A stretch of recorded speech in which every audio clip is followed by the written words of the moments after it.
Anong oras na, Mami Tutan? 4:37. 4:37 na naman tayo. Umaga na naman.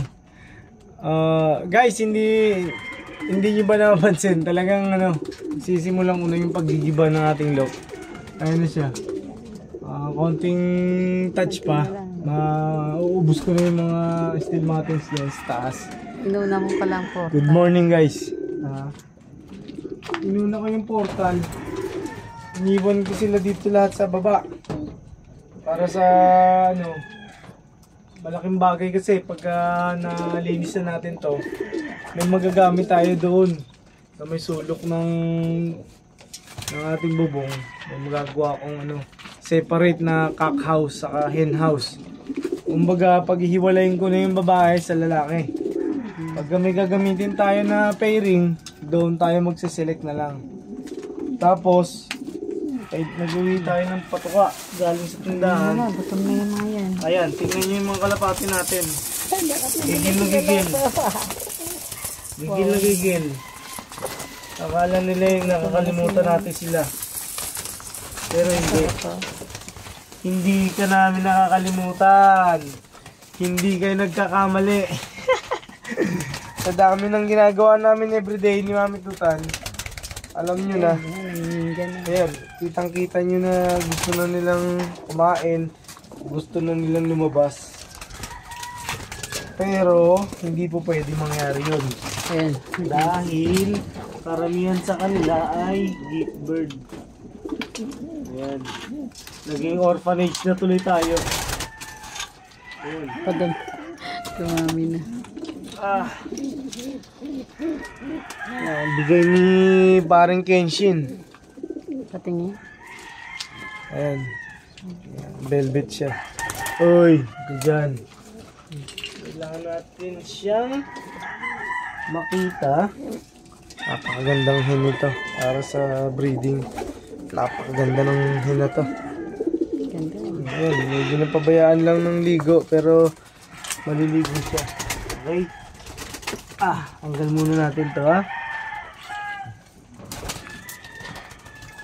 Tapos papakita ko sa inyo ang ating anak ni ito. Ba't nandiyo sa baba? Jumbo. Dalawang anak ni Jumbo. Ba't nasa baba? Baka maano ng daga. Hindi naman po pwede itaas iwanan sila yan. Laki. May sing-sing yan? Meron na pa rin. Si Apple yung isa. Parang may si Apple pa anak ni Jumbo yan? Ayan ako na lang. Anak to ni Jumbo. Cross ng ibon. Baka mahila ng daga yan dyan, makidnap. Ibon ni Kaloy ang asawa. Ayan. Tatapon natin to. Kasi lupa po, buhangin po itong ating area na to. Ako. Dami nila. Ang dami ipot. Wait lang. Naghihintay sila Naghihintay sila. Pagkain. Dumi. Baka nang nagayan. Yun, yung nila. Wala na. Wala tayong maibigay sa kanila. Sobrang gulo. Manalinis. Tayo hindi ko pwedeng magamit. Kaya ginigiba ko na yan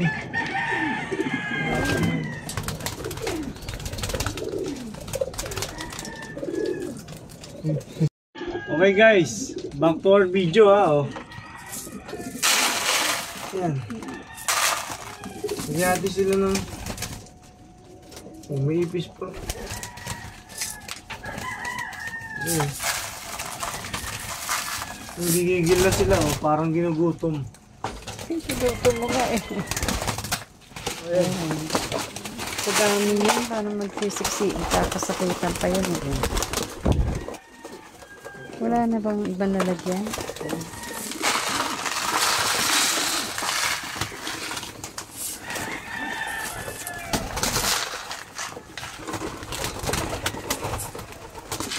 Inuunti-unti na natin silang i-transfer doon sa ating gagawing loft. Kaya ginigiba na natin yung kanilang bahay. At sadya naman po talagang gusto natin silang mapalaki. Ito yung ito yung ibon na galing kay Boss Bunny. Nakaligtas siya sa Paramixo, guys. Inalagaan ko lang siya sa serpentina. Daw ng serpentina 3 araw, 4 na araw sa Amtil. Ayun, naka-recover.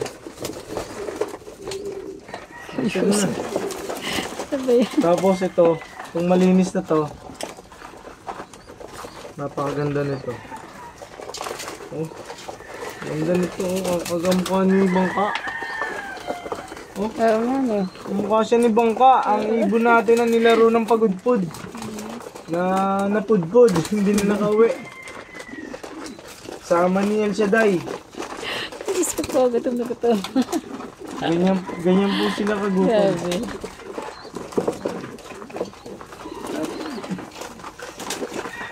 Ayan. Meron pa pala akong di inaalpasan. Ito. Alpasan mo lang. Kawawa naman. Hindi ko inaalpasan. Kawawa naman. Buti, tanda mo sila. Oo, kahit na anong dami niyan, guys. May pangalan sa akin lahat yan. Talaga ako sa iyo. Imagine, 200 plus pigeons. Meron ako dati. Pag ako nag-alpas, nagagalit ang kapitbahay. Kasi, parang nagba-brown out. Sa sobrang dami. Eto nga pala si Ash. Si Ash. Gift bird sa atin ni paring Kenshin Himura.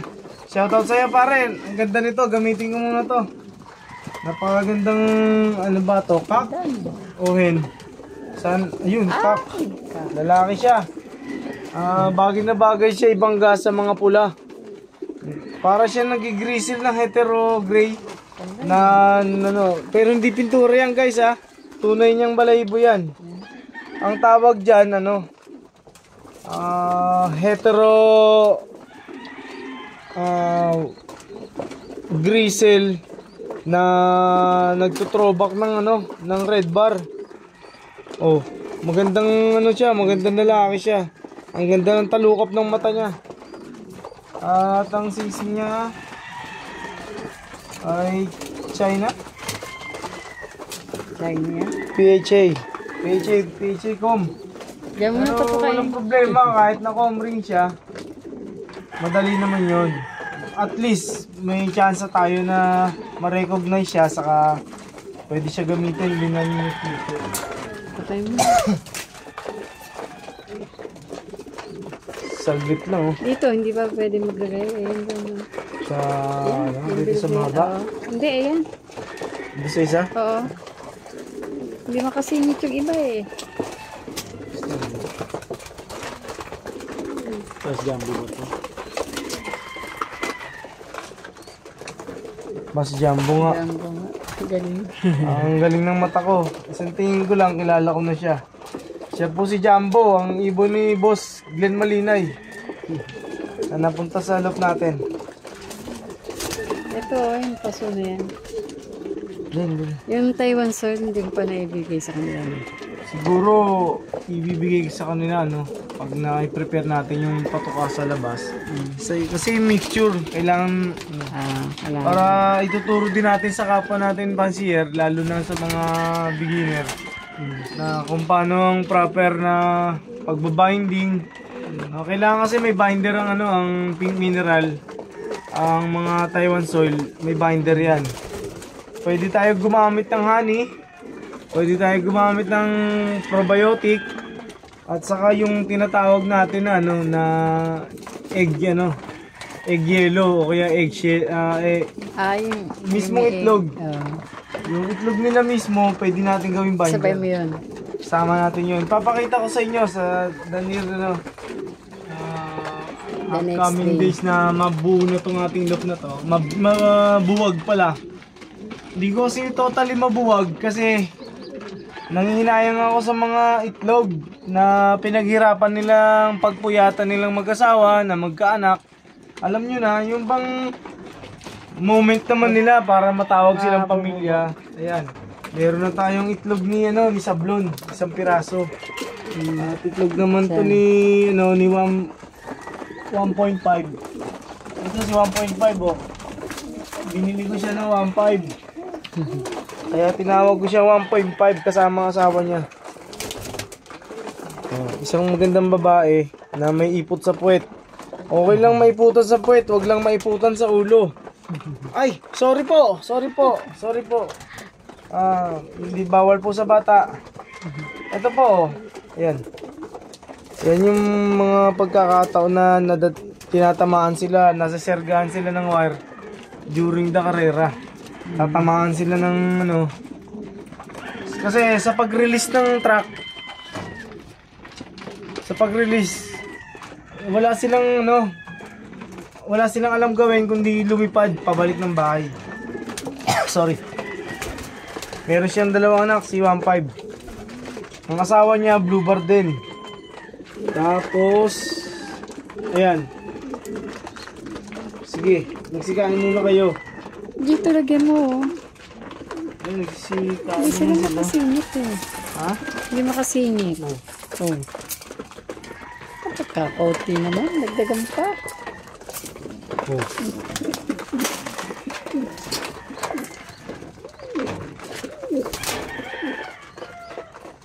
Ito yung masama pa kayo ng kanito oh. Diba ito? Lumaba na ito. Ito nga pala si Ratsky. Magaang puwet. Ang kailangan ko alamin kung sino ang naging asawa niya. Oh, magaang puwet. Kung hindi natatae, nagtatae. Ay, mali. Kung hindi siya nagdadalang tae. Kung hindi siya nagdadalang itlog. Ayong aalamin natin kung sino ang asawa ni Velvet. Dahil isang maganda siyang babae. Ganda no? Ganda ng pagka-thunder ng mata nito. Ang bull eye. Tapos white flight. So, kitang-kita nyo na binutbutan siya.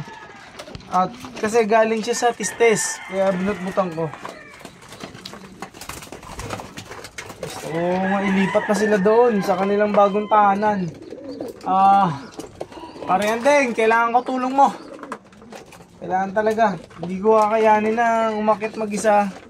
Mag-transfer dun sa bubong mag-isa. Andeng, at saka si Si Mali, parang Mali. Kailangan ko ng tulong nyo. Lapit na.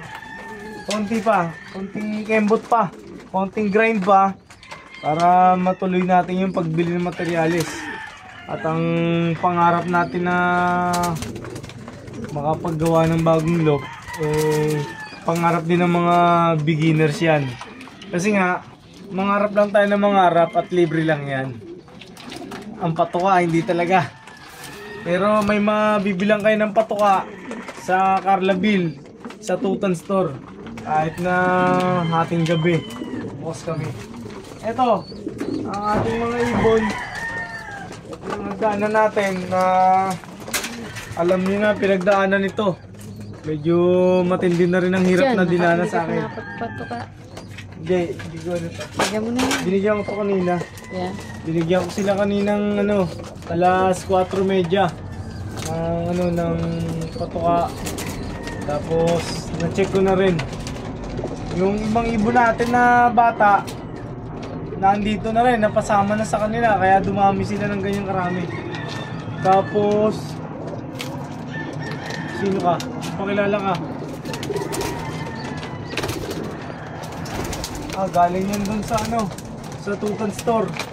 Ayan, si Apple. Apple nose kasi to guys. Apple nose siya. Na hindi pinapansin sa Tutan Store, kaya inuwi ko na lang dito. Ito nga pala si Totoy Guapo. Nagdadalang itlog na rin ang kanyang asawa na si Hayden. Galing sa lock ni Boss Idol Glenn Malinay. Yan, ng Hayden Malinay lock. Shoutout sa inyo, boss. Pahinga muna tayo. At kita-kits na lang tayo sa NDR. Sa darating na August or September. Hindi ko pa-shoot. Pero sana makapag-breed tayo ng mas maaga. Para madagdagan yung ating warrior na 10. na nakaleg ba ng CFL. Muntik na ako. Sorry. Okay. Ayoko talagang mawala sa mundo. Mas mawala sa mundo, baka kayanin ko pa. Pero yung mabulag ako, hindi ko kakayanin. Kasi hindi ko na makikita si Mami Tutan. Okay guys, thank you so much guys. Huwag na kayong maumay. Ganito lang po talaga kami ni Mami Tutan. Kahit na anong hirap namin, pilit namin kakayanin. Kahit anong puyat, sisilipin namin ng mga ibon namin. Para namin itong mga anak. Sa ating mga kalapatids out there, abang-abangan na tayo ng Tacloban tomorrow. Ay, mamaya pa pala yun. Ngayon yun, mamaya. Siguro, ang clocking system siguro niya, nasa alas 4 ng hapon hanggang alas 10 ng umaga kinabukasan. Hindi ko po sure ang distance kung nasa 600 plus kilometers ang Tacloban. Hindi ko po alam talaga. Pero pwede ko i-update sa inyo pagka At sana po naibigan nyo tong video namin na to. At sana maibigan nyo rin na may subscribe. All notifications out sa ilalim. Saka paki-like and share na rin po. Maraming po salamat sa ating mga kalapatids out there, sa ating Tutan friends, sa ating sa ating Mandimantes na sa FB. Thank you so much sa mga good comments sa mga nagchat-chat po sa akin on TikTok. Pasensya na po kayo sa mga nangingi ng ibon. Pangit pa po ang record natin. Ay, maganda. Kaya hindi ko pwedeng ipamahagi sa inyo mga ibon. Pero gagawa natin ang paraan yan in the near future. At sana na po ay maganap naman. At dream high, fly higher po para sa ating mga lapatids. CFL family, congratulations in advance. Matatapos na po ang ating palaro ngayong South. Thank you so much. And God bless you all. More powers po sa ating neighboring clubs. Thank you po. Pagod po talaga. Chokare talaga. Arigatou gozaimasu. Minasan, kyosite. Mag-ingat po tayo at magandang umaga po sa inyo lahat. God bless you all. Sokran.